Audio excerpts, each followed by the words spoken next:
आप सभी का स्वागत है। ये रिश्ते टूट कैसे जाते हैं, भाग 2। आगे बढ़ते हैं पति पत्नी के रिश्ते की तरफ। यहाँ कुछ लोग जरूर अपना सर पकड़कर बैठ गए होंगे। चलिए मजाक एक तरफ और अब बात करते हैं संजीदगी से। क्या कहें, हर पति पत्नी का रिश्ता है ही इतना अनोखा। जनजाति की नींव है पति पत्नी का रिश्ता। प्यार का एक अटूट प्रतीक है पति पत्नी का रिश्ता। दुनिया एक तरफ हो जाए पर जो फिर भी साथ निभाए, इस बात की मिसाल है पति पत्नी का रिश्ता।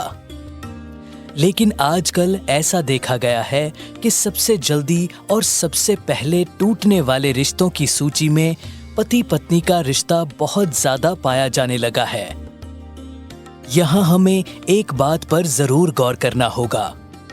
पति पत्नी का रिश्ता एक दूसरे के बगैर कभी पूरा हो ही नहीं सकता। और इसी के साथ हम ये भी बताना चाहेंगे कि कुछ भी हो जाए, पति की जगह कोई भी दूसरा इंसान नहीं ले सकता। ऐसे ही जो पत्नी का वर्चस्व है या अहमियत है, वो किसी और की कभी नहीं हो सकती। पति पत्नी के रिश्ते की नींव भरोसे पे ही टिकी होती है। अगर भरोसा नहीं तो पति पत्नी का रिश्ता हमेशा डगमगाता रहेगा। कभी भी किसी भी तीसरे इंसान का बार बार लगातार पति पत्नी के बीच में आकर उनकी निजी जिंदगी का हिस्सा बनना सही नहीं है।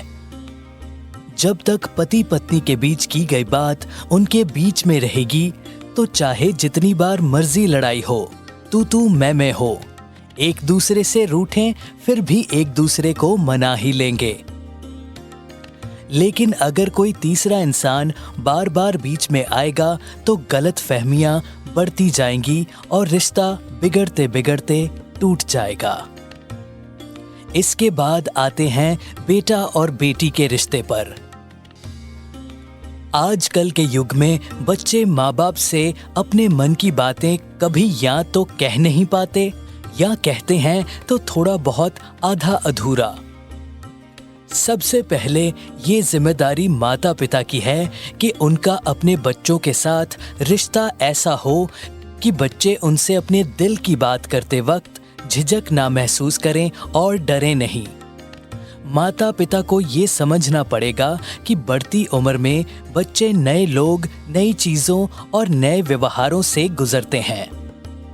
हो सकता है वो नई चीजें, लोग या व्यवहार अजीब हों, जिनसे बच्चों के व्यवहार में भी बदलाव आए।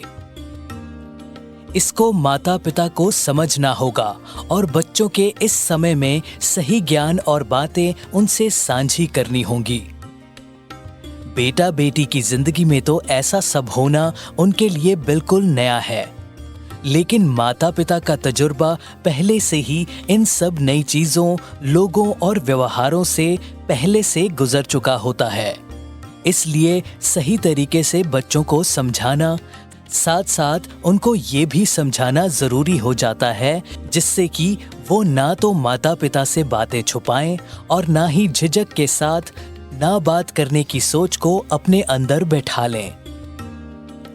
ऐसा अगर होना शुरू हो गया तो एक वक्त ऐसा आ जाएगा जब बहुत सी बातें ऐसी होनी शुरू हो जाएंगी जिससे लगातार और बार बार गलत फहमियां बढ़ती ही जाएंगी और धीरे धीरे बच्चों से रिश्ता टूट जाएगा। इसके बाद आते हैं हमारे रिश्तेदारों पर। हमारे रिश्तेदारों का हमें हमेशा आदर और सत्कार करना चाहिए। अपने रिश्तेदारों से जब तक जरूरी ना हो अपने घर की हर बात साझी नहीं करनी चाहिए।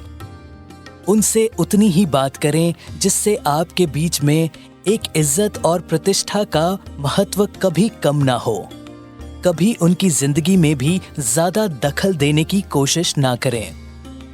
रिश्तेदारों को आपके घर की अंदरूनी बातें कभी भी ना बताएं और रिश्तेदारों के द्वारा बाकी रिश्तेदारों के बारे में कही जाने वाली बातों को सुनकर भी अनसुना करें। इससे आपके और उनके बीच में कभी भी गलत फहमियां नहीं होंगी। नहीं तो उनसे आपके रिश्ते टूटते रहेंगे। और एक सीमित मर्यादा बनाए रखने से आपका और रिश्तेदारों के बीच का प्यार हमेशा बना रहेगा। अगले एपिसोड में बहुत जल्द फिर से मुलाकात होगी।